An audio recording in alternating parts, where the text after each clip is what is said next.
All right, ready? Mm-hmm. All right, I'll let you get started. Welcome to another random episode of whatever it is we do. That's our song. I forget we didn't have like an actual. I feel like when we get big enough, we can just like find a musician and be like, make us a theme song. Please create a little ditty for us. Like, let's say, so how's it going? It's going pretty good. How are you? I'm good. I just finished with the film festival. I was volunteer coordinator. Nice. In Philly. Nice. Yeah, so that was a weekend. Nice. It was like a women's festival, film festival? Women's film festival. It wasn't like just like only women filmmakers, because I knew like a couple of the filmmakers were men. Yeah. But it was kind of like movies about, women. Cool. Which is weird, because like I thought it was a bunch of like local people, but like there was some like actual like really like real movies. Nice. Like I told you about the one that I saw opening night, Unleashed. Okay. Which, remember? Yeah, it had a couple people in it. Kate McEwen? Hold on. McKinnon? No, not McKinnon. Okay. Like she's the mousy girl, looking girl from I know from Garfunkel and Oates. Oh, Kate McCucci. Yeah, her. Nice. Because she was the lead, which like that's like kind of like the perfect like lead for her. Right. And it's kind of like, I don't know if I should. Do you have like any intention to actually like? It's not gonna go out in theaters. I think they're just gonna like put it on like streaming. Okay. Which like as my review, that's kind of like if I would have paid to see it in a theater, I think I would have been disappointed. Right. But I saw it for free, so I was like, Nice. Like if I saw it for free or I like just rented it. Yeah. I would have been like, all right. But because like they basically the plot is like she's this woman and like her boyfriend betrays her, and I thought it was like he cheated on her. Right. Not the case. Turns out like she like makes apps and her boyfriend steals one of her apps. Oh. And then becomes like really famous. Nice. Not nice, but yeah. Nice. So then she gets obsessed, and then she moves to San Francisco with her dog and her cat. Nice. Like you do. And then she needs a place to live, so she goes to this apartment complex that was recommended to her by Sean Astin. Mm-hmm. And there's kind of like a Yeah. thing there. It's cute. And then like she gets a job with like an app thing, and like she's working with this other woman, and they're trying to like connect like the science of like astronomy with like astrology. Okay. I don't really know what the app does. But and then there's like a supermoon thing, and the supermoon causes her dog and her cat to become human. What? They become men. Like they become like human. Like her dog and her cat, like they run out. There's like a supermoon. Not really sure. I was expecting this And then kind of. I thought I told you that. No, I missed that part. Okay, well they become men, like grown Nice. men, but they still act like a dog and a cat. Nice. So like they don't really know what they're doing. They can talk and everything. The cat actually figures out what happened. Mm-hmm. And then because like they're animals and like they have like such connection to McEwen? Mikuchi. Her character, I don't remember her name. I don't really remember. So like they kind of date her. Oh. It doesn't get weird. Well, it gets weird. That sounds kind of weird. Like there's no sex and there's no kissing. Okay. That's fine. But there's kind of like hugging, but like if they were like her pet, Yeah. it's kind of like Mm-hmm. And like she obviously has no idea, and like she just thinks that like Sean Astin left the door open and her pets ran away. So that's kind of a thing. So like she's got like 3 boyfriends, like Sean Astin, her dog, and her cat. Nice. And like the cat becomes like a famous model because he does like cat stuff, and then the dog is just like the best, and he's just so cute. Mm-hmm. And just like an adorable little dog. It's funny though, because like when they like become human, they're naked. So the cat's kind of like, yep, and then walks around. It's weird. Mm-hmm. And then like she kind of like, and then like they're both trying to get her attention, saying like she's only going to keep one of them, and I'm like, no, she'll keep both of you. Mm-hmm. And there's like a thing I remember, like one of my favorites, because like she's got a it's like her and her friend's played by the Asian girl from Pitch Perfect. Okay. Yeah. And like they're on like this bike thing that the dog's riding, and he's like literally trying to be like the perfect boyfriend. So like they're on this thing, and then he's like, oh yeah, check the pocket, I got stuff. And he's got like ice cream in there, and then he plays like her favorite music, and I'm just like, okay, this is weird. Yeah. And she figures out that like something might be up because the cat has like is mostly black with like a white stomach, but like he's got like a little strand of like white hair like on his like back. And then she's kind of like, I guess they're like hugging or something at one point. They're hugging thing. Yeah. And she notices the exact same thing on the cat guy. She's kind of like, and then that kind of thing. So then she goes to Sean Astin in his tiny house, because he's a tiny house. Yeah. Because, indie movie. And she's like trying to explain it to him. And she's just kind of like, does that sound crazy? And like he kind of goes along with it. Because like the thing is like they act like a dog and a cat. Right. Yeah. And like they get all the things. Like if you get them like catnip, they're or like a dog, or like if you play fetch with them. Yeah. They're acting like that. And then you got a cute moment between her and Sean Astin. And then she kind of like exposes that like their dog and a cat like to them. So then she figures it out. We all know this. And then there's like a big app thing going on. And then the supermoon thing ends, or like a new moon. And then become a dog and a cat again. And then her and Sean Astin get together at the end. It's a weird movie. It was weird. That's really weird. It was kind of like, and it was kind of like, I mean, she's supposed to like grow as a human basically and like help her, I guess. I don't know. All right. It was a bit weird. Yeah, it's a little weird. So that was the movie I saw. Nice. I mean, I saw it free, and then, yeah, and then we had this other movie where I thought like some of the actors were going to come, but they didn't, and I was sad. But it was like one of the things coming out in a couple weeks. Oh, nice. It was like Carrie Pilby. I was going to see it, but then I kind of didn't because like it looked like the plot is basically like white young girl who's really smart and doesn't like the world learns to like the world. Wow. Prolific. I'm like, that's the plot. That's it. That's the plot. Yeah. And she gets a couple boyfriends. Nice. You know, so there's that.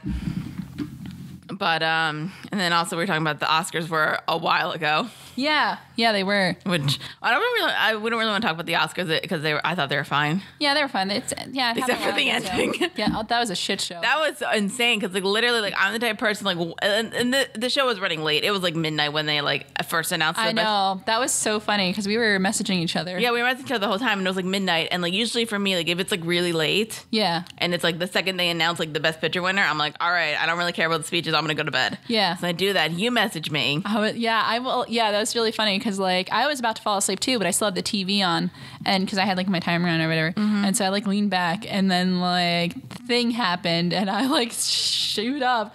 I'm like, oh my god, I'm like messaging you. I'm like, I can't believe.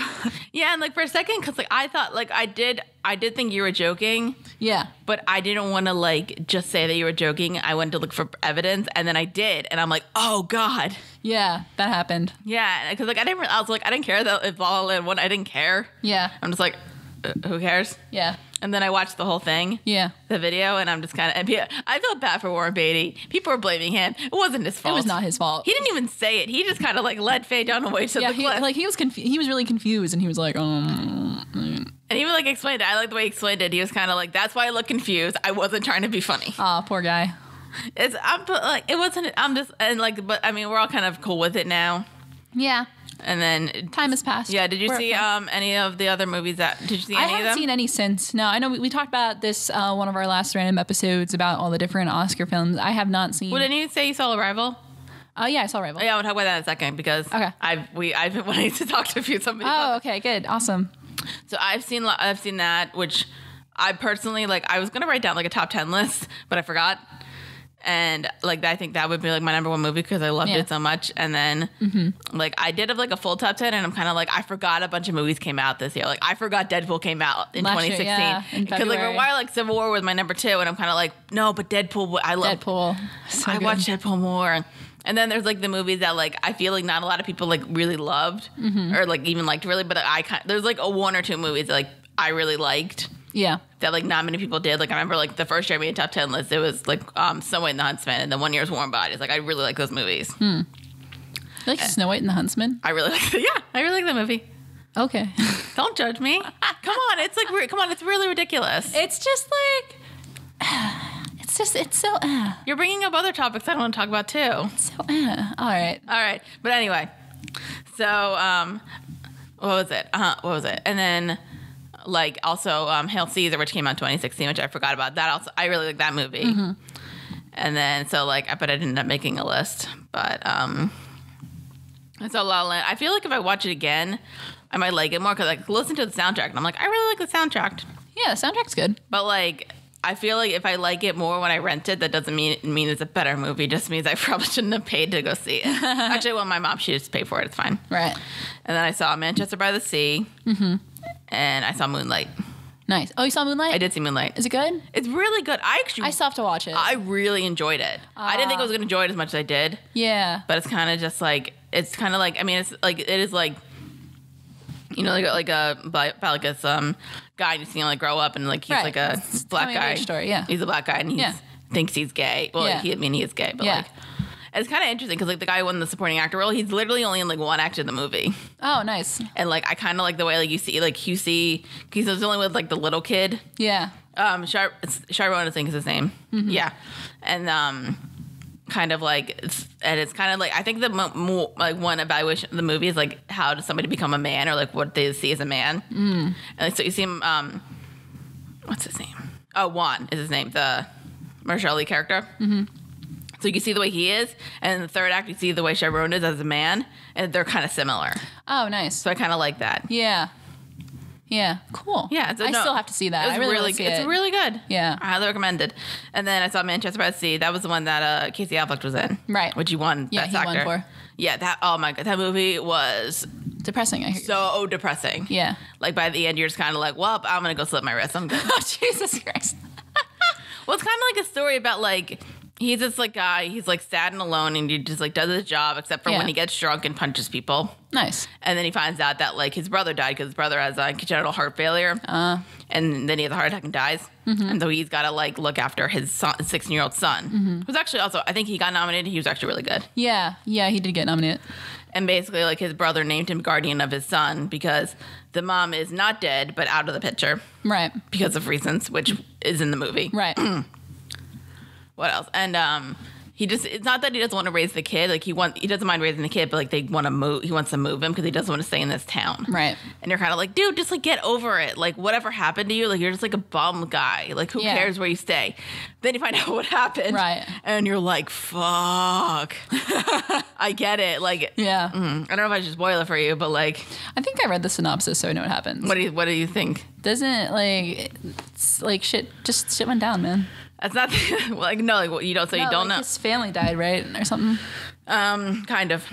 Because so I'll say this. So Michelle Williams is in it, and she plays his ex-wife, right? And they had children. Yeah, the children die, right? In a fire. Yeah. He caused the fire, right? Maybe did he or not? Kind of. Basically, like he had like some buddies over, and they were like getting drunk, and they're getting high off of drugs. Yeah. And then the story that like the furnace wasn't working. Or no, the furnace was working, but like, and it's like upstairs, but like it messes with his wife's like throat or whatever. I don't know. Mm-hmm. And like they're in the downstairs bedroom, and their kids are upstairs, and so like he lights a fire, and then he just kind of like, I think he wanted to go out and get something, and he forgot to put the grate onto the fire thing. Oh, and then so he gets out, and then a log. And he walks to he's a smart drunk. He does walk. He doesn't drive. Mm-hmm. And so, but a log comes out and like it starts a fire, and the fire department comes in, and they get Michelle Williams out because she's downstairs. Yeah. And then they try to go up to get the babies, but then the furnace explodes. Oh no. And then you just see like tiny body bags, and I'm Jesus. I'm like, oh, I get why you're not in this town anymore. Damn. Because they burnt up your babies. Damn. That's rough. Yeah, and there's even like a bit where he's just like I understand like why he like won the Oscars. There's a bit where he's like explaining what happened, and even then I'm like, I know like he did cocaine, but please don't arrest him. Like I feel like he suffered enough, right?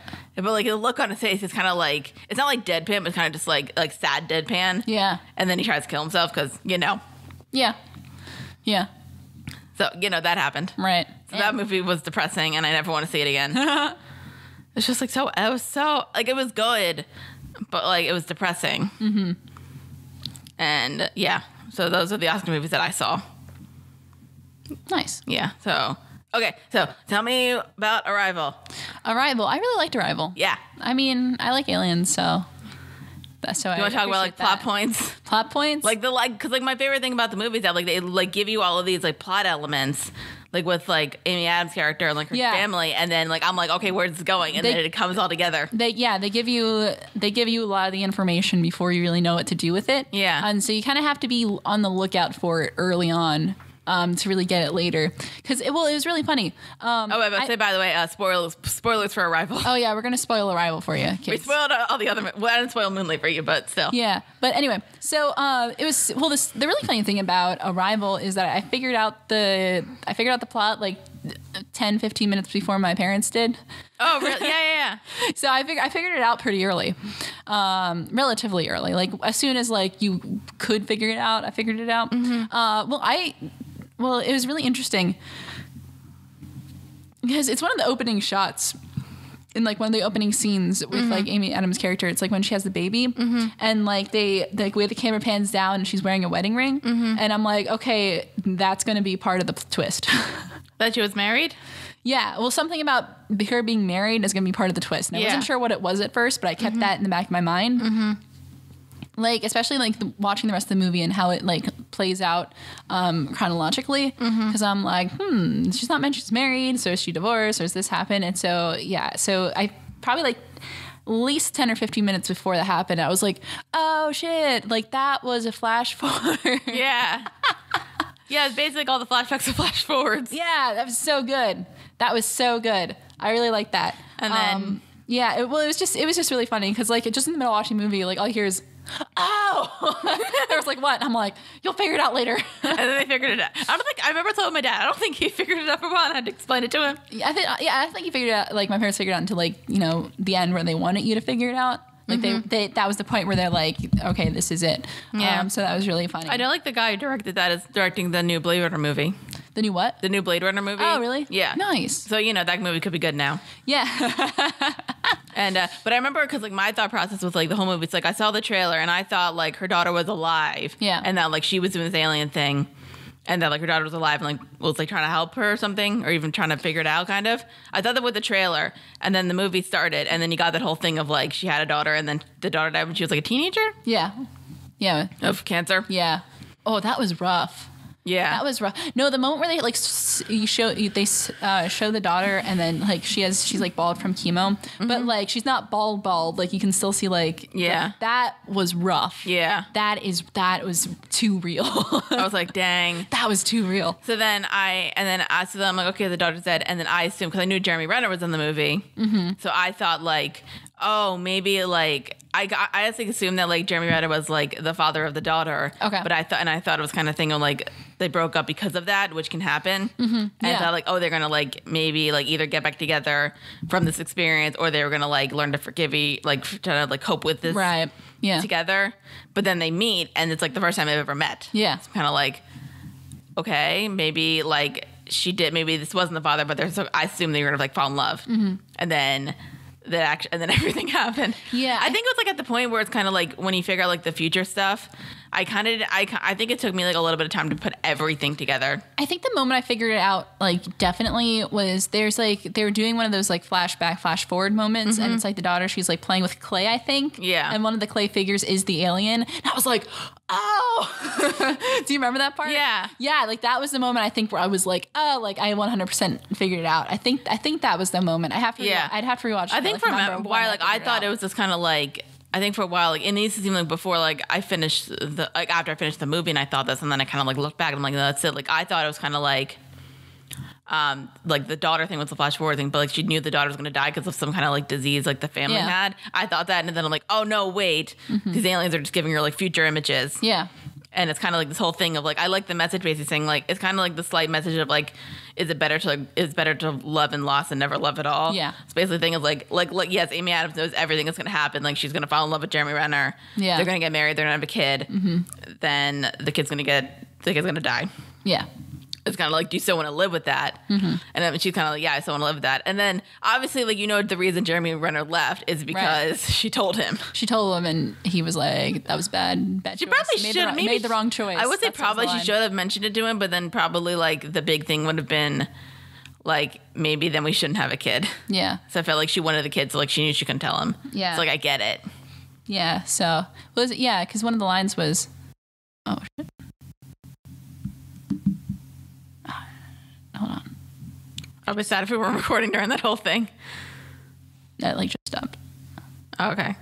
But it didn't stop. It's like paused.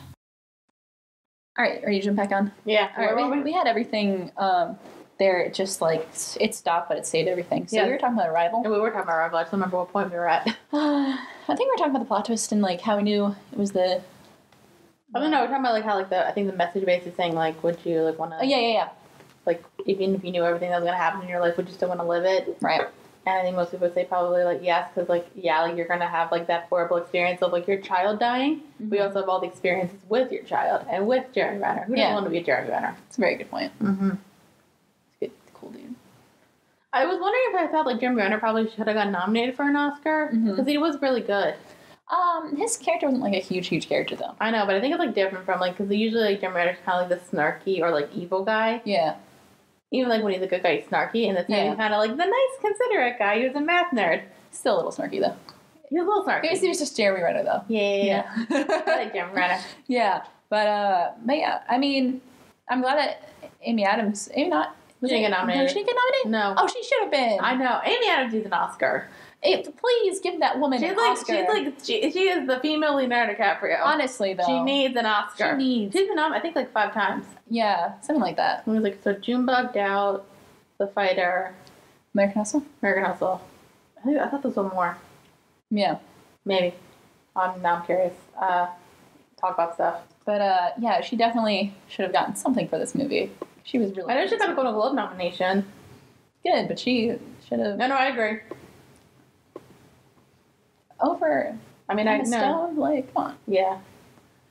Oh, no. Yeah, 5. Junebug, Doubt, The Fighter, The Master, and American Hustle. So, yeah. Nice. Yeah, and then she's got Golden Globe nominations, and she's won 2 for American Hustle and Big Eyes. Oh, good. And she nominated for a Golden Globe 1, 2, 3, 4, 5, 7. She got nominated for Enchanted, and Doubt, and The Fighter, and The Master, and American Hustle, and Big Eyes, and Arrival. Nice. So, hashtag Amy Adams Oscar. Please get Amy Adams an Oscar. Yeah, I mean, I know like we don't really want white people to win Oscars at this point, but like Amy Adams can be our exception. Amy Adams, yeah, exactly. Yeah. But yeah, so that's Arrival. Do you have any other points about Arrival? No. It's just a good movie. Yeah. I just really enjoyed it. Did you see anything recently? I don't think so, no. I keep wanting to see Get Out, that Jordan Peele horror movie. I've heard really good things about it. I've heard nothing but good things about it. Exactly, and it had 100% until I think like that one dickbag critic came in. And, you know that one I'm talking about? No. I don't know what his name is, but there's like this guy, and he does not like a lot of like he doesn't like movies that people consider good, and he like gave a negative review to it, and then he dropped it to 99%. Boo. I think he did that to what was it? Toy Story 3 too. Wow, lame. I want to see if I can find the rotten review. Yeah, it's literally like I'm looking at Get Out. It's like 280 people reviewed it. Fresh is 217, and then Rotten is 1. Although I don't know who gave the Rotten, so I'm really curious. Oh my gosh. But yeah, well, I'm not a horror person though. Like I think, because I don't like horror movies at all. Yeah, but like it's a good one. But it's, I've heard nothing but good things about it, so I'm intrigued. I don't like horror, but I'm intrigued. I know. There's so many fresh reviews. And, like, I found it interesting because, like, it's Jordan Peele, like, who we know from Key and Peele. Yeah, exactly. So it's, like, funny. Yeah. I heard this one's a bit funny. Yeah, I mean, I'm sure. Yeah, I think you always need kind of a mix of humor in those Yeah, and I think Keegan-Michael Key makes a cameo in it. I'm not sure. I didn't know really in the cast except, like, Kathy Keener, but apparently Allison Williams is in it. Yeah. She plays the girlfriend, right? The girlfriend. Yeah. I'm so cute. I'm like, and it's interesting that the movie has not, okay, so Armand White is the guy. Sounds like a dick. I'm going to find out other reviews that he's done. For any public. Okay, so. So. Negative review to Kong Skull Island. Positive, let me see. Gave positive review to Dirty Grandpa. Trying to see. What else? He gave a negative review to Logan. I want to see Logan. I haven't seen Logan yet. I feel I'm not really that. That's not that I'm like upset about it, or not upset. Like I don't really feel the need to see it in theaters because I haven't really seen many of the other ones. He gave a positive review to The Great Wall. Mm-hmm. He did give a negative review to 50 Shades Darker. So you know. Yeah, this thing's weird. He gave a positive review to Assassin's Creed. What? He gave a negative review to Rogue One and La La Land. Oh my god. He sounds like a troll. I think he is a troll. He had positive to Arrival, so there's that. Yeah. Because I know there was like a thing. Oh, he gave a negative review to Moonlight. I know there was a thing like in 2013. I think he gave a negative review to Toy Story 3. And so that's why it dropped to 99%. The name Toy Story 3. Which is like, that is like such a troll thing to do. It's a very troll thing to do. So I think he's kind of like that. It's just a feel good movie, man. Just gotta feel good. Yeah, I'm gonna see. Hold on. Yes, too. That sounds stuck in your head. Okay, so he said, "Get Out" is a Truden comedy sketch in which serious concerns are debased. All right. Alrighty then. Good for him. Good for you, sir. Yeah. So then there was. I just want to see it. I keep like meaning to just because I've got like 2 days where like I don't work. Mm-hmm. So I keep like meaning like maybe I'll go see it, and then I never do. Yeah. So that was one. I saw Kong Skull Island with my dad a couple weekends ago. How was that? So like from the trailers, you think it's just kind of how to be like a kind of like a ridiculous, not really much plot, not really much character movie, but it's going to be a lot of fun. Right. It's exactly that. Cool. All right. I think some people said it was a lot better than the Godzilla movie. There's like it's a connection. Oh. Like they're making a monster universe, like it's the same producers and everything. Oh, nice. And like this one has like a really big ensemble cast, and it knows how to work with its ensemble cast. Okay. Because you got some like eccentric people, like your Sam Jacksons and your John Goodmans, and then you got your like lower, like just like normal people, like your Brie Larsons and your Tom Hiddlestons. Yeah. Like that kind of thing. They're still on an island. It's a good soundtrack. It takes place like right after the Vietnam War. Oh, okay. They got a fun soundtrack. Yeah. And then like the monsters look really good. There's like these like the skull monsters. Ooh. They're interesting. Nice. And you get to see some blood. And nice. Got to see some blood. Nice. And also, I will say this. It's not really much of a spoiler, but like, do you think that Tom Hiddleston and Brie Larson, like when you see them together, like, did you think anything about that? I didn't really see many trailers for the movie. All I knew is that Samuel Jackson was in it. Okay, but if I say like Brie Larson, Tom Hiddleston are in a movie together, like, do you think? I hear two relatively young white male, female. That just like there's like an automatic kind of thought you go to, which is like, oh man, do they get together? Nope. Good. And it's kind of like, and it kind of feels like they're not going to get together. They like have discussions and they're together for most of the movie, but it's kind of like it is very much like they're on this island. We need to get off this island. Let's go. Right. I appreciate that. They have like moments where they're like, it's not like they're like touching her or anything. It's just kind of like she'll like put his hand on his shoulder, and they like have like not moral discussion, but like discussions. Yeah. And then there's like this bit at the end where spoiler alert. I mean. Yeah, doesn't matter. Attack, and then there's like, but it's a really good bit because like she's trying to like shoot a flare off. Yeah. Which is funny because like they never give her a gun because she's a photographer. Oh, right. But like shoots a flare and then she gets knocked off this like cliff thing, and then she lands in the water. Then Kong like saves her, puts her in like his hand, and then he's fighting like a giant skull monster. Yeah. While Brie Larson's still in this like fist, and there's a point where like the monster like grabs that like hand. Oh, sorry.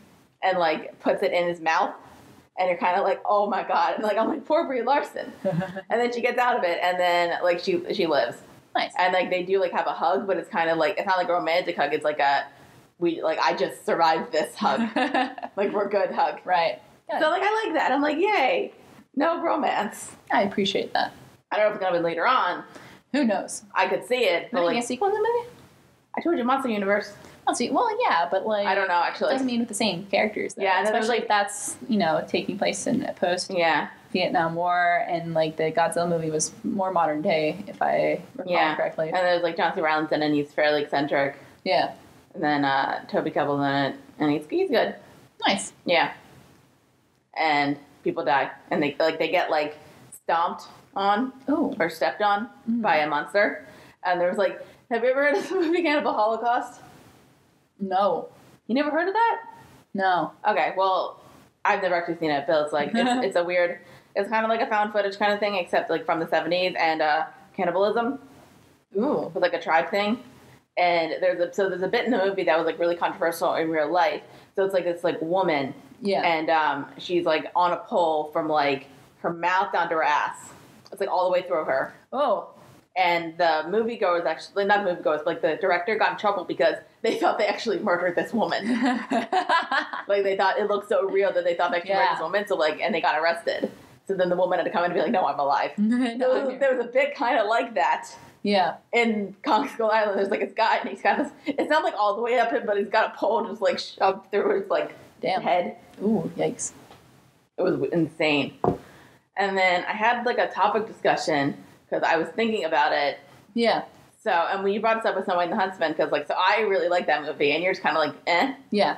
But like, but like the thing is, like, it's not really that discussion. It's like, because like I get that why people don't like that movie, because it's kind of like Snow White and the Huntsman are not very interesting, and like there's not really much of a story. But like, I really like the movie because I love Charlize Theron in the movie. She's like the best, and like it looks really good. The movie, and I just kind of like I like the story enough because I like fairy tales enough that I just go along with it. Okay. And so I was thinking about this mainly with Beauty and the Beast. Okay. Which I wanted to see before I came here. Luckily, I saw it last night. Oh, you did? Mm-hmm. Awesome. Cool. How was it? Well, I mean... All right. We're gonna and, like, well, it's funny because, like, I kept seeing, like, Rotten Tomatoes percentage, and it's, like, really divisive. Like, all of the critics who I listened to, like, either some really liked it, or, like, even loved it, and some, like, really didn't like it, or, like, thought it was, like, okay. And so... I was wondering, like, with us, like, is there, like, any movie or television show that, like I, like, love and, like, you hate or vice versa? Okay. And that, like, we don't understand why the other person doesn't like it. Because I kept thinking with Beauty and the Beast, I'm kind of like, I don't know if Cailin's going to really like this. Yeah, I don't think I'm going to like it. Did you like any of the trailers? I, like, appreciate it, but from what I heard from from people who didn't like it, for what they say they didn't like, I knew it would be the same things that I would harp on. Which is? Just like some of the choices, I guess. I don't know. Like, I'm not a fan. I heard a small clip of like Emma Watson singing, and I wasn't really a fan of it. Yeah. And like to me, like if you're doing a musical movie, like you really need to pay attention to voices. I think. I think you just need some, but I feel like you can probably just like. If you can tell that somebody can carry a tune, you can get somebody to like train your voice. Yeah, but I mean, like if you can hear that, it's like if they have a lot of help. Like technical help. Like, it really takes away something from me. Yeah. And I heard they expanded on the backstory of the Beast. And a little bit. Yeah, it's like, was there like father issues involved or something? They just said his father was a dick. That's about it. Like he didn't really need that. Like that didn't sound like a needed addition to me. I don't know. I think and, like the thing with that line is just it's such a throwaway line. Yeah, but like you don't need it. You don't need it, but like and it's like I feel like it's really easy to explain a character's like ness with just being like, oh, they had shitty parents. I don't know. It's not as creative. Nice. It's not as creative. Well, like the way they kind of connect a bit is that like they both have dead moms. And I mean, actually, it's not really much of a connection. You just like find that out. Yeah. That they both have dead moms. I don't know. But they also explain that they explain how like Belle's mom died. Yeah. Which is something like I didn't really care about. Yeah, like I was like, she's dead. Those additions don't seem like something you really need to know to progress this. But that being said, like it was like a really well done moment when you find out. Okay. Because kind of like the dad wasn't telling her. Yeah. And then just like they had a plot point where like he gets a book that like can take him anywhere. So then like she figures it out. Yeah. And I feel like with the first song that Emma Watson's in, like it's very auto-tuned. I also think they overdid on the auto-tune. She needed it a little bit. I don't think she needed a ton. Yeah. Because they also because Dan Stevens, who plays the Beast, has a song. It's a great song. Mm-hmm. And like they auto-tuned him a bit. And I'm like, he did not need auto-tune. Yeah. Also because is it okay? So do you know if I heard they added songs. Do the songs they add, are they from the musical? No. They're just new songs? Yeah. All right. Okay. So wait, can I some backstory here? Okay. My middle school and my high school both did productions of Beauty and the Beast. Yeah. Why they my high school did it? Yeah. So in my 7th grade and then my 9th grade year, which I don't know why they need to do it so close apart. Like that didn't make any sense. But anyway, I've been in this production twice, and I really like the songs that weren't in the movie but were in the musical. So I don't understand why they couldn't just take those songs and put them back in the new movie and not make new songs. Probably because they wanted something different. Anyway. But they're good. I agree with you. I love those songs. But they also they didn't add I think they probably only add like 2 or 3. Yeah. There's like I think maybe there's more. I think there's like closer. See, to like 4. I feel like if you see this movie, we could actually have like a good genuine discussion about it. I'll say that's a movie. I actually I loved it. Yeah, okay. I really liked it, and like I will bring up like I did have like kind of flaws, and I didn't notice them like right away. I saw my friend Katie, who's like a big Disney nerd, who actually already saw the movie. Yeah. But I had a couple problems with it, and it's kind of like stuff that like I found out I had these problems like the same day, which to me means like it's an actual problem. But if it takes me like a week to like have this problem with the movie, it's a nitpick. Yeah. Okay. Yeah, I like actually, I have one nitpick, but so I loved it. Like it looked fantastic. Mm-hmm. I think acting wise, everybody was like perfect. Okay. Perfectly cast and like everything. Like that was my excitement when I found out about this movie. Right. Was that they announced the entire cast, and I'm like, this is the perfect cast. Yeah, it's a lot of big names. A lot of big names. Not even like big name. Like Emma Watson's probably the biggest name that like a lot of people are gonna know. Yeah.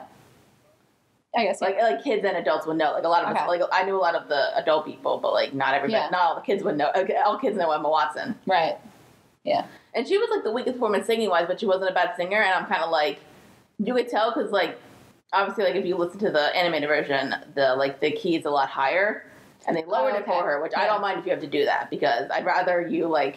I don't mind if you have to do that, but you still got to do it well. I think honestly I realized this with the singing, and it's my biggest problem with the movie, which is I wish that and it's not really with the movie, it's with Disney. I wish they had like the confidence in like this production to maybe like. Because, like, I heard a big problem is that, like, it is kind of, like, no, like beat for beat the animated movie. Right. Which it is, kind of. And then somebody said, I heard this on I think it was, like, a midnight screening with Brad Jones. Yeah. But the co-person with him was this woman named Sarah. And she basically said, like, I know people are saying, like, yeah, why remake this? But then her point was, like, why would do anything? And I felt like, yeah, I like that. Yeah. So, it is pretty much, like, really similar. Yeah. For the most part, except for what was it? Like they have like this bit where like they talk about like the mom, like her mom, and like they have like this one song where it's really like a nice like melody kind of thing. Yeah. And what was it? And she basically like I don't know if you want me to spoil like how she dies. It's kind of depressing. You know, go ahead, shoot. Okay. Spoiler warning. Well, because like basically like so they're in like this like windmill where they lived when she was like a baby. Okay. I don't know. And she sings the song basically like because I like this bit because they go to the windmill and the beast's like, where are we? And she's like, oh, we're in Paris. She's like, oh, I love Paris. Want to go here or here, or is that too touristy? And then she just like sees all this stuff from her childhood. She's like kind of like upset. Yeah. And she's kind of like, oh no, like I grew up here and this is where like my mom died. And then you see like one of those like masks and he's like, oh, it's a doctor's mask. Oh, plague. And like you see the mom with plague makeup. I'm like, oh. Oh, okay.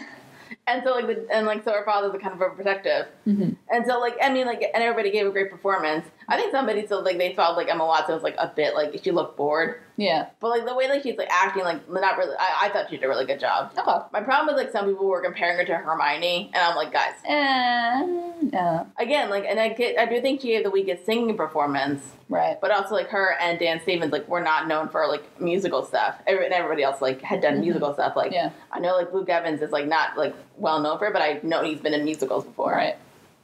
And like Josh Gad's is adorable. Yeah. Josh Gad is a well-seasoned music kind of guy. Yeah, so is everybody else. Yeah. Basically. Yeah. I think except with like Ian McKellen, but like he doesn't really sing. Right. Exactly. So it didn't really matter. But so like I really liked and like it looked gorgeous. The movie looked great. And it just kind of like, and even like the Beast song is like, it's like, I forget the song from the show. It's like, do, do, do, do, do, do. Yeah, no, and I really like the song, but I really like this song too. I remember like my friend got upset because before this, they have another recording of it with Josh Groban, and I'm like, don't compare them. No one can beat Josh Groban. I think the problem with like, I think because like Emma Watson, I think in the first song specifically, they really like over auto-tuned her. I think as the movie goes on, it's like less. They like figured it out, yeah. But I think it's also like she's a lot better with the original songs because they're probably specifically written for her. Yeah. And so like, and they're really like short. So I think it's fine. And with Dan Stevens, like you can tell they auto-tuned him, but also like they didn't need to auto-tune him.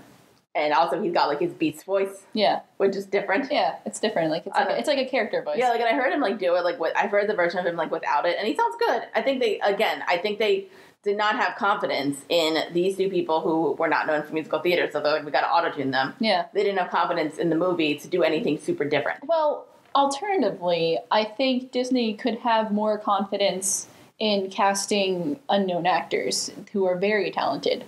I think that if you're Disney, you already have the brand recognition that anybody is going to see your stuff. So you don't need to constantly cast people like the biggest names in Hollywood because anybody's going to come out and see it. So why wouldn't you cast people who are like known for being tremendous singers or tremendous actors? I kind of agree with that, but then also like I said, I mean, like I'm fine with them casting Dan Stevens because like A, I really like him, and B, he's not a big star. Right. He's kind of like probably was like on like if you look at the list, it's kind of like people might not know who he is except for like Downton Abbey. I don't think. Was that what he's in? He was in Downton Abbey because he's on the show Legion now, which I'm actually watching. Oh, I want to watch Legion. It's really good. Is it good. It's almost done. It's actually so I'd say like the last episode of the season, which it already got renewed for second season. Oh, good. Is on Wednesday, I think, or Tuesday. Okay. And I watched like 5 episodes, and it's weird, but it's really good. Yeah, it looked really weird, but like So like then that's like his other big thing that came out. So like he's not really well known. Yeah. So I didn't really mind that. And then with Emma Watson, like like her singing wasn't great, but like acting wise, like and then like I said this before, like if you can give a great acting performance, I'm kind of gonna forgive you if you're not. Alicia Pierce Brosnan Mommy is like the you should have passed somebody else. He was bad, a bad singer. Emma Watson, I can tell she can carry a tune. Right. They probably maybe even if they dropped it a little bit more. Yeah. I think probably she would have been like just because you're the weakest performance singing wise. Like I still was engrossed in her performance. Okay. It was really well done, and I even remember like the final scene. I love how like I'm worried about spoiling Beauty and the Beast. Spoiler alert. So like the final scene where the Beast turns into a man. Yeah, that was nice. But anyway, so like they have the final like fight scene thing. Yeah. And I like my stomach goes in a little knot. I'm like, what's gonna happen? And I'm like, wait. Wait a minute. I feel like I've seen this movie before, but in a different form. Yeah. Yeah. And then also, so like that's my biggest problem. Like I wish Disney just had like more, and I don't mind it if you cast like a big name actor. Somebody said like maybe they said it was funny because like if you want to get like a good singer and like a good actress who's like princess wise, like you probably should have cast Anna Kendrick. And I'm like, I agree, but we can't put her in everything. I was gonna say Anna Kendrick is already in a lot. Like let's vary. Would she made a good Belle? Yeah, she would have. She actually would have made a good Belle. Yeah, and we know she can sing. And she can sing. Yeah. And like not just like pop music, like I've seen her. She's been in musicals. Well, yeah, she was in an Into the Woods movie, so yeah. Yeah, so like we know, and that's hard music. Into the Woods is hard music to sing. I like, and then also kind of think like we need to find more actors who are like Anna Kendrick, like who we know can sing really well and can really act. Yeah. But no, I mean, besides that, like Emma Watson was really good. There was like one scene I didn't really like, but because it was so pointless. Yeah. It's kind of like she wants to like teach a girl how to read, and then the village gets mad at her, so they dump her laundry, and that's it. And I'm like, what? Fine. It's a weird scene. It's like near the beginning. Okay. Alrighty. And then, but like, and they one plot point, and then you got guest song. Like that's really good. They try to make him a bit more sympathetic by saying like he might have like PTSD. Oh. No, they don't say the war. There was a war. Which war? I don't know. What year is it? Okay, well, the mom died of the plague. Okay. All right, what, like the plague? The plague. Oh, shit. I did with the plague. I don't know. Doesn't matter. Anyway. So, that was the thing. And then all of the, like, inanimate objects are really good. They do have a bit where Audrey McDonald sings Beauty and the Beast a bit, so that was lovely. Ooh. That was at the end. The only other person I had, like, a problem singing with is Emma Thompson. Okay. And it wasn't her singing. Like, she's a good singer. Mm-hmm. But, like, I just saw her in a production of Sweeney Todd, like, on YouTube. Oh. And so she kind of sounded like Mrs. Lovett. Oh, okay, yeah. So I kind of got distracted. Mrs. Lovett. Also, like, there was, like, some CGI. I don't think the Beast... I think they probably did a little bit of CGI with the Beast. But, like, I've heard stories about how, like, it was, like, Dancy was, like, on stilts. And then, like, he had, like, a bodysuit kind of... Or, like, a full, like, 40-pound, like, beast suit. Nice. I think maybe they might have done it with the face a bit. The face definitely looks like there's some CG on it. Yeah, and like probably a little bit. And I feel like if somebody gets like upset with the CGI, I'm like I understand. Mm-hmm. And like I find it interesting. The most like uninteresting thing was like kind of like Be Our Guest. I'm kind of like, oh, that was good. Yeah. But then everything else, I love this. I think it's like I just love the story. Mm-hmm. It's like and they did it like they got good actors. Everything was good. Like it looked really good. They did it right. I was happy with myself. Yeah. I had a good time. Mm-hmm. Yeah. So that was my opinion on Beauty and the Beast. I'm like, I feel like if you saw it, you probably, like, I don't know if you wouldn't like it. I'm not sure. I don't want to, like, judge a movie before I see it necessarily, but like from what I've seen of it and what I see like the critiques are versus what the praise is, I can tell that kind of like the stuff that I look for in movies is the stuff that I see more like resonates more with stuff I see in the critiques than what I see in the more positive reviews. Yeah. So yeah, I feel like if I see it, I don't think I'll dislike it necessarily, but I'll be like, like I'll probably definitely have some points to bring up, but like I don't think I'll hate it. I mean, like, and I felt like if Disney did have more confidence, like, it still would have made, like, it made a ton of money. Yeah. Oh, yeah. It made a ton of money. And, like, I even, like, heard, like, there was, like, an article somebody said, like, so you guys going to do a sequel? And the producer was like, no. Like, why? So I'm just like, so that kind of thing. But, like, I felt like if they could have even, like, maybe changed it a bit, and then it still would have made all the money. Yeah. Yeah, so, like, they had the Beast song, which I knew they was going to add that, and then they got, like... Right. This, like, nice little, like, lullaby kind of thing, which is, like, the one that Kevin Kline sings a little bit. Kevin Kline can sing, actually, so. And then Emma Watson sings for a little bit, which is, like, that's probably, like, her best song performance. Yeah. And there's, like, one, like, all of the inanimate objects kind of sing. Like Human Again, but not Human Again. Is it Human Again? No. Why can't... Okay, why... No, because Emma Watson has to sing it, too, because she's in the song, and it's kind of just, like, it's kind of like, I think it's, like, right after, like, one of the petals fall off the rose, so they're kind of sad singing, like, we don't know what's going to happen. Okay. And then, also, they were trying to be fairly diverse with the, like, everything, because, like, the guy who runs the bookshop is black, and then, obviously, Audrey McDonald's in it, and she's the closet, and then the Duster Plumette is also played by, I can't pronounce her name. But I'm like, cool, interracial relationships. Nice. Diversity. And then I also like this, because like one of the plot points they bring up is kind of like how come the town doesn't like remember having a king? Or like a royalty, remember? Oh, yeah. They explain that. Oh, they nice. basically, most of the things that they want to explain that were like plot holes in the original one, even the fact that like the Beast kind of like wasn't, when he was only been like 11 when he was turned. Yeah. They kind of explain it. I mean, they explain it, but, like, they don't, like, over-explain it. Yeah. Well, like, you see, I always thought with that, like, I always thought that when they changed, like, time froze for them. Me too. That's what I always thought. Because, like, Chip is a kid. Yeah. So he wouldn't have even been, like, alive, probably. I think, like, so I just thought, like, time froze, and that was that. I think apparently there was, like, a line where they basically said, like, the rose wouldn't, like, actually, like, start falling until, like, his 21st birthday. Yeah, okay. But I always just assumed, like, he changed on his 21st birthday. Or, like, around that time, and time just froze. Yeah. And that's basically how they do it, because they have, like, a acting out scene where Dan Stevens is in, like, this weird makeup, and I love it. Okay. And then with the town, they basically say, like, oh, the Enchantress just, like, put a spell on everything. It basically, like, wiped everybody's memory. Oh, okay. Kind of. That's and, like, she's actually, like, you kind of see somebody who, like, might be her. Oh, okay. Throughout the movie. I appreciate that. And then also because they explain, like, did any of these people have, like, families? It turns out, like, one of the townspeople was, like, married to Mrs. Potts. Oh. And, like, what that townspeople didn't remember. And there's, like, this whole thing where he comes, like, I keep forgetting something. And that's what he's forgetting. And then you see them again, you're kind of like, oh. Aw. Aw. And I kind of like this thing because, like, basically, like at the end, like, the last, like, I think they did in the movie, too, like, the last rose petal falls before Belle says, I love you. And then, but then you see, like, she didn't say, it's like, last rose petal falls, Beast dies. And then she's, like, really upset, and then all the other things turn into inanimate objects. And then the Enchantress comes in, like, still in, like, the old hag robe. Yeah. But then she hears Belle say, I love you. And then that's when everything goes. Nice. Okay. And then there's another funny bit, like, at the... I love how, like, this is a movie that, like, we can spoil just because, like...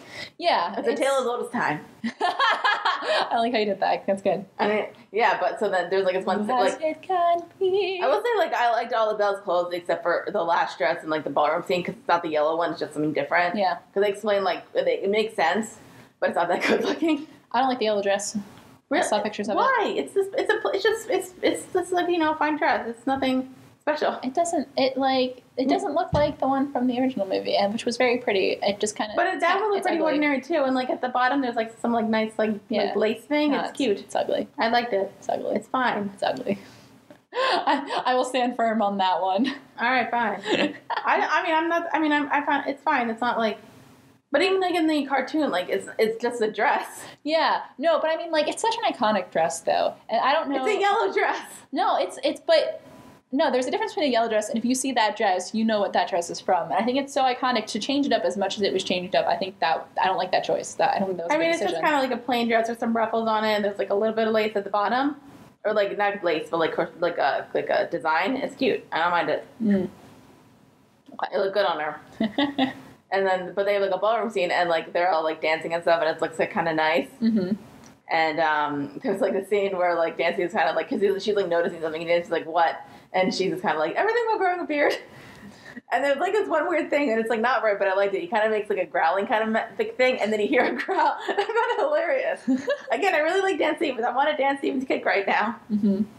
And then there was like the whole like gay controversy. Oh, okay. Yeah, can we talk? Okay, yeah. Talk to me about this. Like, he's just kind of like, I mean, we all knew LeFou was gay. Did we? Did you not think that? I didn't really. It's been a while since I saw the movie. If I saw it recently, I'd be like, yeah. Me too. Like, and I'm kind of wondering, like, if I actually like did see the animated version before I saw this, if I had a different opinion. Mm-hmm. But I didn't, so who knows? Yeah. But it's just like kind of like a thing, and there's even like a weird like cross dressing thing that was a bit weird. Okay.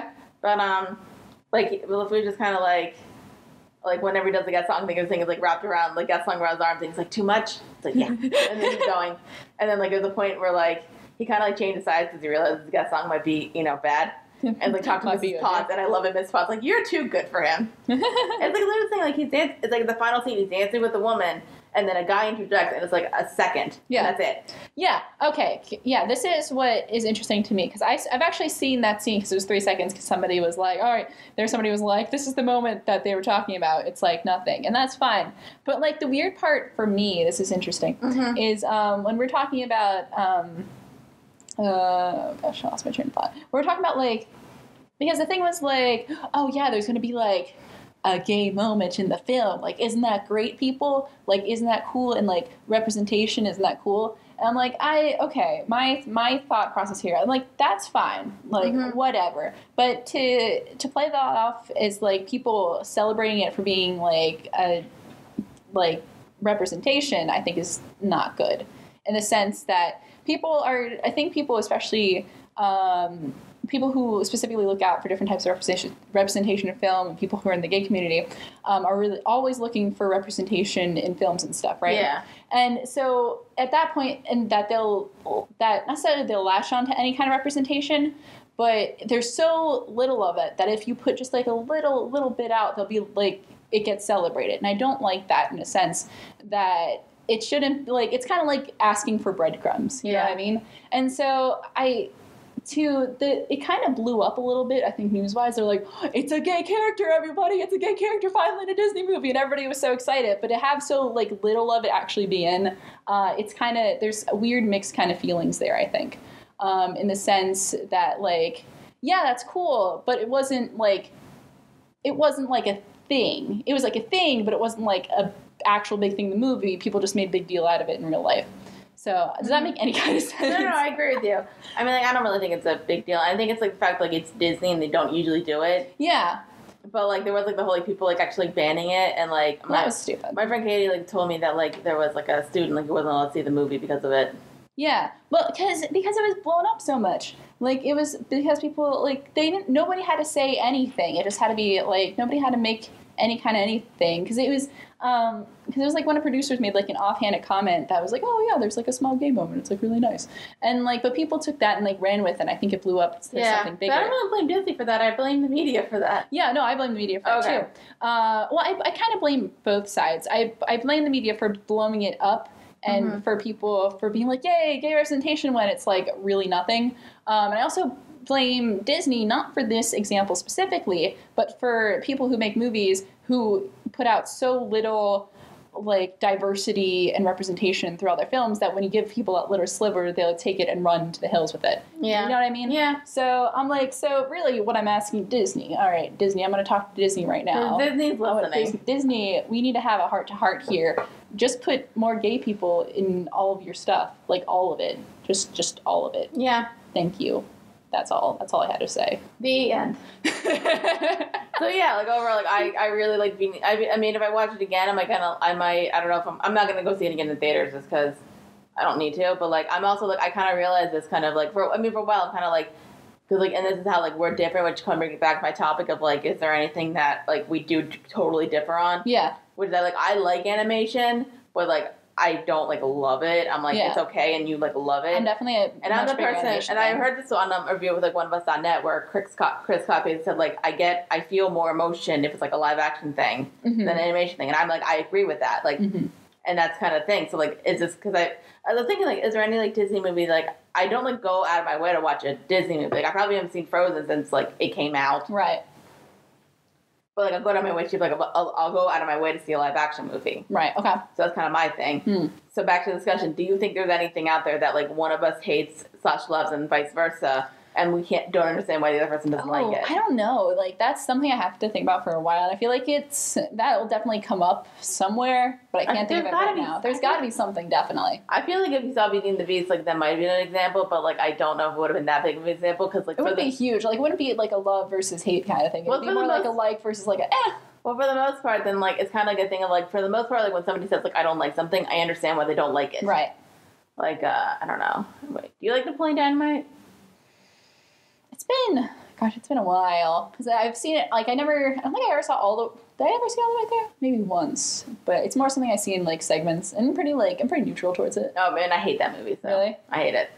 Yeah, I'm more like, it's a thing. Because I couldn't think of anything. It wasn't, like, even, like, any, like, TV shows, because, like, we don't really, like, up until, like, we don't watch, like, a ton of the same stuff. Yeah, like, we have, like, a very kind of Venn diagram tastes. Like, we have, like, our own, like, main stuff, and then, like, there's overlap, and that's pretty much it. Like, go watch Legion. I assume you're gonna like it. Yeah. I mean... If you think it's good, I think I'm gonna like it. I mean, like, I've never really been able to get into anime, but, like, I understand why people like anime. Yeah. Like, I saw Prince of Mononoke, and, like, I liked it. Yeah. I haven't seen it since, but I liked it. It was fine. Mm-hmm. And do you, like, love that movie, or... I like that movie. Yeah, it's been when's the last... I saw that... Last time I saw it was, like, 2010... It's been a very long time since I've seen Princess Mononoke. The fact that, like, movies, it's, like, all this stuff's, like, so objective, it's kind of, like, you don't know who's gonna like it and who's not. Yeah, and even then, too, because I feel like some stuff that we, like, both of us have more, like, in our kind of niches, we don't really, like, say, oh my god, you have to watch it, because I think we know what each other's tastes are. Yeah. But even then, it's, like, I still, like, force you to watch stuff. Like, I'm still gonna force you to watch a bunch of horror stuff. Oh, god. And even with Barb, like, I kind of thought you were gonna like that more than, like, you actually did. Yeah. Like, I mean, like, you liked it, but, like, I thought you were gonna like it a lot more. Like, I thought you were gonna like it as much as I liked it. Ah, okay. Which is I definitely came at it with a much more, like, critical, I think, kind of viewpoint. Yeah. Maybe because, I don't know, I'm not sure if it's because it already had, like, a huge hype around it, or maybe I had, like, really high expectations going into it, but... Which is the thing, like, sometimes hype can ruin a movie. Yeah. Oh, definitely. Absolutely. Which kind of sucks. I think I was thinking about it more just, like, when I saw, like, the Beauty and the Beast, like, rating, it kind of was, like, a similar rating to, like, Les Mis, which is also a really divisive movie.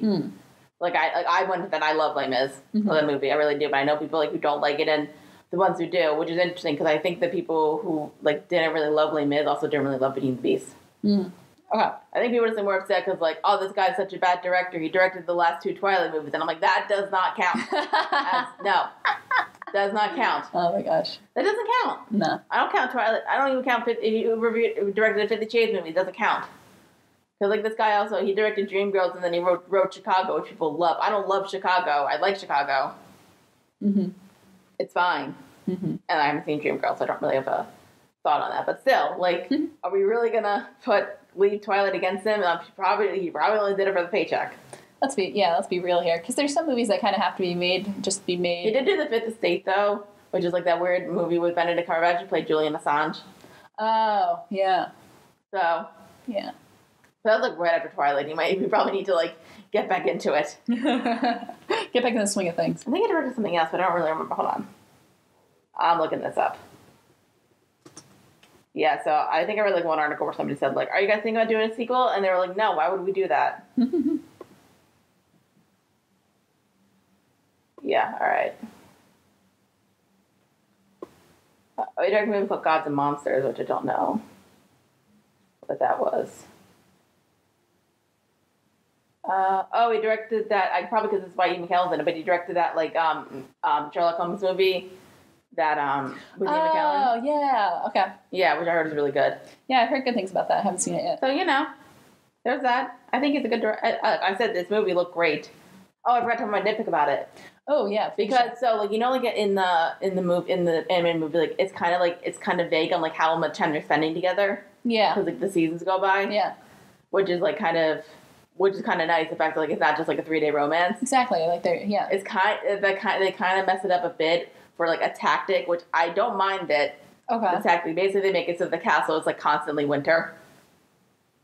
Oh, okay. And like even Kevin kind of like sees like, oh look, it's snowing in June. Like that's a line, and so it's kind of like it's constantly winter there, and so like you're not really sure how much time's actually gone by. Oh. And it kind of feels like it's like I guess, but there's also like one bit where Gaston, I'm not going to spoil this part, but Gaston does something like kind of like really bad to Maurice. Yeah. And so like it kind of like leaves him like almost dying. Oh, yeah. And so like he has to heal up, and then the next time you see him, he's like all better. Yeah. So it could have been a while. Yeah. But like the bits, I think like that the bits with Belle and Beast were really well done. And it kind of felt like organic enough, so I was okay with it. Okay. And like obviously like because I think like people were trying to explain because like I think it was like the feminist controversy, which is like is it really feminist if she falls in love with the guy from due to Stockholm syndrome? And I'm like, it's not Stockholm syndrome. No, it's not really Stockholm syndrome. Because like she like was it? No, really. No, because really. like well no, she doesn't get kidnapped. Like she actually tricks her father to stay. Which is nice. Like, okay. She just, like, she tricks him. Yeah. Basically, she's like, all right, I'll go. And then she's like, screw that. But then when she, like, the Beast, like, super scares her. And even, like, in the bit where, like, he's, like, inviting her for dinner, she's trying to get out. Yeah. Like, she makes, like, a rope out of, like, some, like, fabric. And she tries to get out. Okay. And then when he really scares her, she leaves. Mm-hmm. Gets attacked by wolves. Yeah. Like, the Beast gets injured, and she feels bad. And, like, she's, like, about to leave, but she feels bad. Mm-hmm. So she brings him back. And there's even the bit where, like, she sees that her father's, like, in danger. Yeah. And so, like, when the Beast says, like, oh, you should go, she doesn't, like, say, like, no, I want to stay with you. She goes. Right, exactly. And I like that bit with, like, the Evermore thing, because, like, it's, like, the tint of it is, like, he's singing and, like, he's seeing Doug go away, but, like, the tint of, like, the whole area is, like, very, like, kind of, like, cool colors, like, bluish and greenish. But then you see, like, the hint of yellow. Oh. It's really nice. Nice. I like that. Cool. Again, I really like this movie. I'm sure, like, it looks stunning. And I'm hoping, like, you're glad for my happiness. That I enjoyed it as much as I did. I thought it was... I'm happy that you're happy. Honestly, I thought I was going to enjoy it as much as I did, but I really enjoyed it. Yeah. I'm happy with it. Yeah. Like, again, like, I wish they would have, like, taken, like, do I wish they would have, like, done some stuff different, or, like, I don't know. I don't really know what else you can do with this storyline. Yeah. It's, like... I think some people said, like, they should have done, like, frame by frame, which I haven't seen the original in a while, so I don't remember. Yeah. But if that's the case, like, yes, like, don't do that. Mm-hmm. But, like, I don't really know how else you can change the story. Like, give her step siblings, like, in the original. Mm-hmm. Or, like, I'm trying to remember how the original tale goes. Oh, it's been so long. Hold on. Wikipedia. That's a weird one. I've seen there's some interesting versions. I saw, like, a kid's version, like, there's years a creepy ago. version of it. There's always creepy versions. Yeah. Goes the bacon with the stray like always. Yeah, so I'm just gonna, cause literally everything for Beauty and the Beast is just like the movies. Since the morning that we came. Okay. So. Oh, so, no, like in the original, like, he has like a bunch of kids. Oh, does he? Yeah. I think it's like he has 6 kids, 3 sons and 3 daughters. And Belle or Beauty, whatever, is kind of like the nicest, and then everybody else is a dick. Mm-hmm. And then he loses all his wealth. And then all this stuff. And then he gets, like, obviously lost in the forest. And then I think the Beast face. I think the story is like the Beast basically says to him, I'm going to keep you here forever. But he has to be set free, and then he basically says he'll let him go. One of your kids has to come, like one of your daughters. Yeah. And then it's like that kind of thing. I thought of another point, and then there's like a dream, so like her seeing like a prince or something, which I think was in like a French version of it. Right. She searches and discovers what was it? Hold on. And every night the Beast asks her to marry him, but she refuses. Beauty dreams of a handsome prince who pleads with her to answer why she keeps refusing him, and why she replies that she cannot marry the Beast because she loves him only as a friend. Blah, blah, blah. And, yeah. I think that's kind of it. Nice. And they live happily ever after. Now I forgot the point I was gonna say. Oh man, I don't remember. Crap. Maybe. I love that. He's just kind of like, I don't really care about these other women. I just want to focus on this one. They do bring up that thing because, like, basically, like, the father, because he always like goes to town to like sell some stuff, and she basically like, "What do you want?" And she says a rose, which is from the original. Yeah. So I thought that was nice. Oh, nice. I guess it would have been nice to have like the father like to be still like, "Oh, I gotta let you free," but then that probably would have made sense. Mm. So yeah, I can't remember what I was gonna say. In this provincial life. Even like the dream. Actually, they could have done like dream sequences. That wouldn't have been too bad. Although the movie was a bit longer than I think it was like over 2 hours. Yeah. Which like I mean I didn't really feel it though. Right. So I was kind of happy with that. But there was like this whole thing of just like guest song likes a challenge. Mm-hmm. So I found that kind of funny. Mm-hmm. And yeah. Yeah. Oh, I can't remember what I was gonna say. God dang it. No, I can't remember. Although, no, I remember like the ending. You know, like how in the original, they like do that thing where like he turns back to a human. Yeah. And then he's like, "Belle, it's me," and then it takes her a second. Yeah. So they cut out that line, but like, it still takes her a second. And then I was kind of upset by that. But then my friend pointed out saying like, she just saw him transform. Right. I think she's gonna know something's up. Like that's probably him. And like they do a lot of focus on his eyes. Which like Dan Stevens has like clearly blue eyes. Right. So like they focus on them like a fair amount, like throughout it. Like when he changes, like, you only see his eyes. So like I like that a bit. I don't remember what else I was gonna say. Dang it. Oh well. I don't think it was that important. Just they like do a lot of reading and stuff. It's like that kind of thing. Mm-hmm. I was about like somebody was upset that like they're saying like, oh no, this is when they're comparing like Bella to Hermione. Is saying like her favorite Shakespeare play would not be Romeo and Juliet. And I'm like, guys, one, she's not Hermione, and two, Romeo and Juliet's a good play. I like that, and like, is the story not great? No, but it's like still like a good play.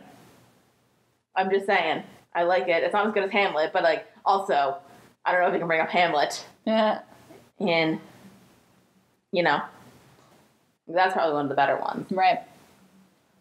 What else is there to discuss? I was going to talk about Legion Wearing, even though I just said I liked it. And I only did like 5 episodes, though. Yeah. And it's actually really good. Yeah. And it's kind of like, I try to explain to people, it's basically like, okay, so take like the X-Men universe. Right. Mix in like a bunch of stuff that Brian Fuller has done.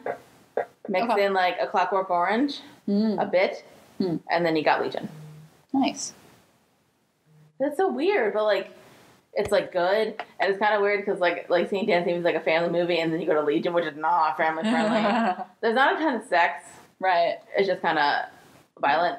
Okay. Nice. And like they do really well with their budget, and I think what was it? Because so like like Aubrey Plaza's in it. Yeah. And apparently like that role like was written for a man. Oh, okay. Like a middle-aged man, but then they cast Aubrey Plaza, and she's like, don't change any of the lines. Nice. And so she's just kind of weird and insane. Nice. Yeah. Nice. Oh, I have to watch it. Yeah, I like all the characters, and it's like I had trouble kind of figuring what time period it was. Mm-hmm. I thought it was the 60s. Okay. But then there's like bits where they have like really good technology. Yeah. But like a lot of the characters are 60, and then there's like this like weird like love story with like Dan Stevens and this other mutant. Okay. Which like, I mean, it works, and like she's like I think it's just kind of like they're both like. I was like kind of thinking for a second like she does kind of just seem like somebody who just like falls into like relationships like kind of like just like loves them for the sake of it, and like she's not really like a damsel because like she can get stuff done, but it's also kind of like they're both really really broken people. Like they meet in a mental hospital. Nice. So they're kind of broken as people, and it's a bit weird. Nice. Like you kind of need to pay attention. It makes sense.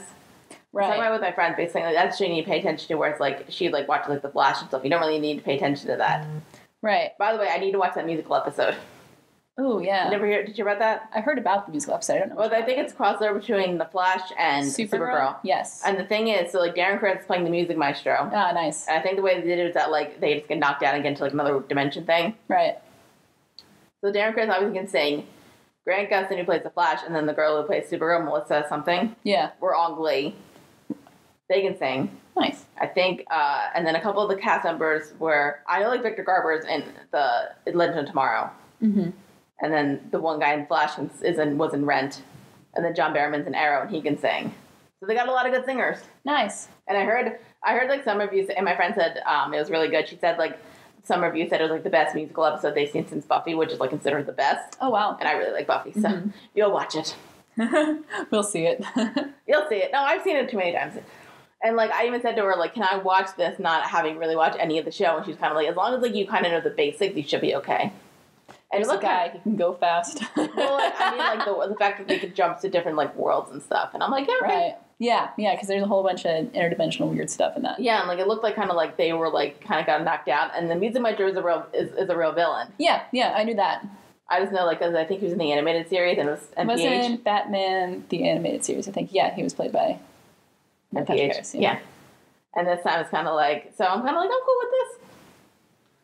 Even though, like, I once upon a time trying to do musical episode, which I'm just like, I'm so done with that show. I want to review it just because, like, I kind of want to just, like, see both of us just, like, fall apart as humans. Wait, which show? Once Upon a Time. Oh, gosh. I don't... See, that show was one of the shows that was overhyped for me, and I couldn't watch it. Here's the thing. It was overhyped, and it sounds like it just kind of went nowhere. Here's the thing. I think that it's, like, quite good, and they were, like, character arcs, and, like, I liked all the characters for a solid 3 seasons. Yeah. The problem is, it kept going. Mm-hmm. Like, once they were like, we're going to do Frozen in season 4, like, literally a year after Frozen came out. And I'm like, all right. And it wasn't terrible. And then it just got really stupid. Mm-hmm. And, like, I can't. I hate it when shows that I love get stupid. Yeah. And unless, like, you get stupid in, like, the last, even, like, actually, especially if it gets bad in the last season. Mm-hmm. That's, like, the worst. Because, like, you could be really good up till that point, and then you're just kind of like, oh. Yeah, it just leaves you on like a second. Any shows like that happen to you? Where it was good up till last season? No. Just like it was really good for like a few seasons, then it got stupid. Heroes. Okay, well, I don't. Yeah, I heard that. I say that all the time when people talk about shows that start off good and got bad. Heroes was a show that started off with a lot of promise and then sucked. Supernatural is another show that I liked up the first 5 seasons, like the original arc, like was really good. I liked it. It wasn't perfect. It was never perfect, but it was good. Mm-hmm. It did good stuff. And then as soon as it got past the 5th season, I feel like that's like most with a lot of... It's still going. It's still going. I feel, is that show ever going to end? God, I hope so. Eventually. I remember because I got a bunch of people at my work watch it, and they got mad because I couldn't remember one of the brothers' names, and then I remembered it, and I couldn't remember Misha Collins' character's name. So I knew Dean, and then I couldn't remember the other brother's name, and then I forgot. That's the easier name. I forgot it was Sam. Yeah. And then I couldn't remember. I still don't remember what Misha Collins' character's name is. Castiel. I called him Constantine for a while because he looked like close enough. Whatever. So that's the show. I want that show to end so I can actually get into it, but like I don't know if that's ever gonna happen. CW's getting slightly better at doing television though. Yeah, they can do it. They got all the DC stuff. Yeah, they got Riverdale. It's Riverdale. Did you catch up yet? Not yet. Luckily, like I think like the new episode doesn't come on. I want to do like a full podcast where we talk about the season. Yeah. But like we gotta wait till the season's over. Yeah, that sounds like a good idea. We're definitely gonna talk Riverdale at some point. Like, that's a show. Yeah, the basic story is like when Boy, howdy, is that a show? When we reviewed 50 Shades Darker and Lego Batman, Cailin was staying over at my house. And so we got back probably to the house probably at midnight. Yeah. And then we edited the episodes and like we did that. But then we stayed up to watch the first 4 episodes of Riverdale, so we stayed up to like 4 in the morning. That was ridiculous. And then I kept meaning to like watch it with you on like FaceTime, but I had a routine or it's kind of just like, oh, I'm gonna like watch the shows that I missed like on Monday. Yeah. So then I just kind of do that. So I watch Riverdale. I think like you're caught up except for one episode, right? Yeah, except for the Jughead episode. Yeah, I haven't seen the Jughead episode yet. Yeah, so like, and that's like literally an episode. It's filler. Oh yeah. But like it's good filler. Right. It's weird because like I told you, like I thought the show was going to be actually like genuinely good, and or a train wreck. Yeah. But and like in the first 4 episodes, like it's like building up to like the train wreck, and you could see it coming. Yeah. And then it kind of got to that point a bit. Yeah, it's like, but that was getting good. It's like it's such a weird show to me. And it's a guilty pleasure show. It is, but like it's starting to get. I don't know if it's like because I'm getting invested. Yeah, you get invested even though like you know it's ridiculous. You're like, I know this is ridiculous. I know it's gonna go like weird places. And I know it's gonna be silly, and it does get that way of some things. And there's other things where you're like, this is so dumb, but you keep wanting to watch it. Yeah, why? I think honestly, like I wonder if it's like first season syndrome, where like they're still trying to figure out what they're gonna be. And it got good ratings, like Rotten Tomatoes, like 83%. Really? Which is good. And I think... I'm surprised. I genuinely think, like, I mean, like, and I'll say this about, like, the actors, and I'm gonna, like, this is a positive thing, All right. which I say with, like, because I think I noticed this also with, like, Beauty and the Beast, too, but we're not gonna talk about that right now. But the fact that, like, here's, like, all of these actors who, like, are giving it out their all. Yeah. And I'm like, good on you. If you give it your all, and it's, like, even if you're not doing great, I'll give you A for effort. Mm-hmm. Yeah. So. Yeah, it's so it's like I'm so weirdly invested in it's that like show. weird because like it's kind of just I'm like weirdly invested. Like I'm like I know I shouldn't care about the show, but also I really want to know what happens next. Well, it's like it's weird like it's like a soap opera mixed with like a CW show with mixed with like a gothic horror show. Yeah. It's so weird, It's but weird. I like it though. But like there's something really cool about it. And like it has source material even though it's not necessarily like following a source material, it's just based off of something. So there's a lot of things that they can throw back references Which to. is kind of because like and I'm like picking up the references because I read Archie. I read like the older Archie comics when I was a kid. You read Archie comics. I did not read Archie comics. So it's You read all the other comics. I read Archie. And then so, like, my question is, I'm kind of curious about. It's like, I wonder when they're gonna get into supernatural stuff. Oh yeah. You think it's gonna happen? Like magic? Well, like Sabrina the Teenage Witch is in it, right? Yeah. Yeah. So I'm not sure if that's gonna happen. I feel like that sounds like such a shark jumping kind of. Well, thing. I kind of remember like because I thought like Sabrina the Teenage Witch was like actually in the comic because I read a comic where she was in it.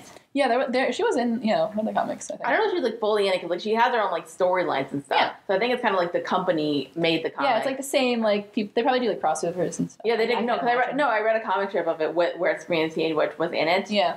So, and then I remember like I freaked you out saying like the guy who plays Archie's from Australia. I thought it was New Zealand. New Zealand, whatever. Same thing. You're like, no. You messaged me. You said Archie's from New Zealand. I was like, the character or the actor?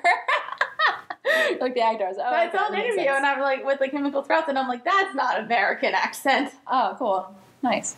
And I'm like, okay. And then I tried to find because I heard there's like a one-shot like Riverdale like prequel comic. Yeah. But I found like a thing that said like Road to Riverdale. Yeah. And I was trying to read it in the bookstore. And I'm kind of like, this isn't it. Because it was kind of like, they did this thing like, oh yeah, Betty and Archie dated, now they're broken up. And I'm like, that didn't happen. Yeah. And like, it wasn't a bad comic. I'm just kind of like, that didn't happen in this. Yeah. Yeah. It's weird because like, I'm wondering, I don't really want to get into it now. I guess I kind of, because like, I'm wondering because like, obviously like, I mean, you're on episode, how many episodes are on now? Like 7 or 8. Is there a new episode this coming week? Yeah. Okay. So then I only missed one. Yeah. I think there's like crap. There's like 6 or 7 now. 7 episodes out? I think 7. I think it's 8. Hold on. To Google. Are you both looking this up? No, I saw a message that somebody sent me.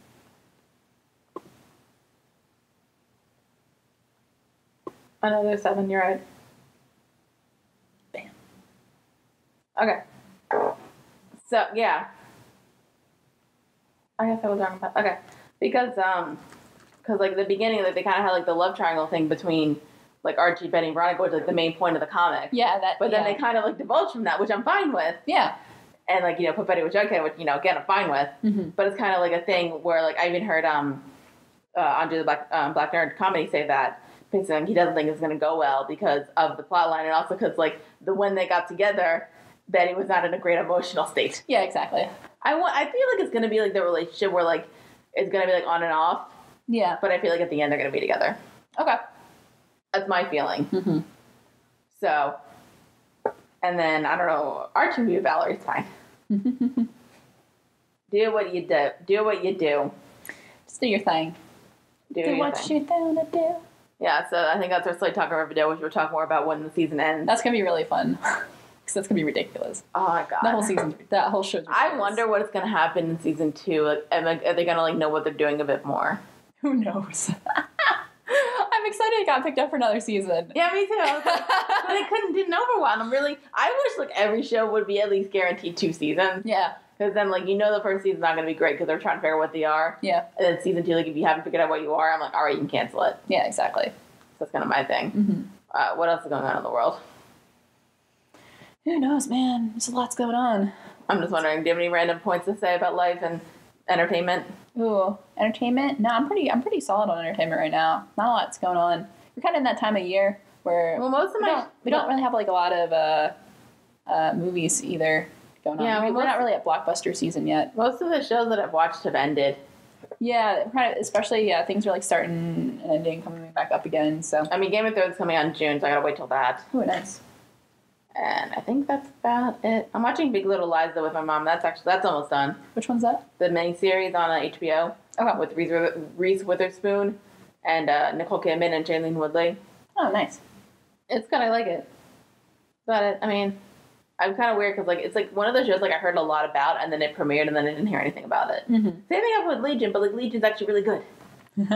Yeah. And I'm like debating because like I might either because I actually like binge watched like the first like 5 episodes. Mm-hmm. I'm debating either am I gonna wait until next week to watch the last 3 just because like I know it's only 8 episodes. Yeah. So I might just wait until a while, not a while, but like a week. The cat is so cute.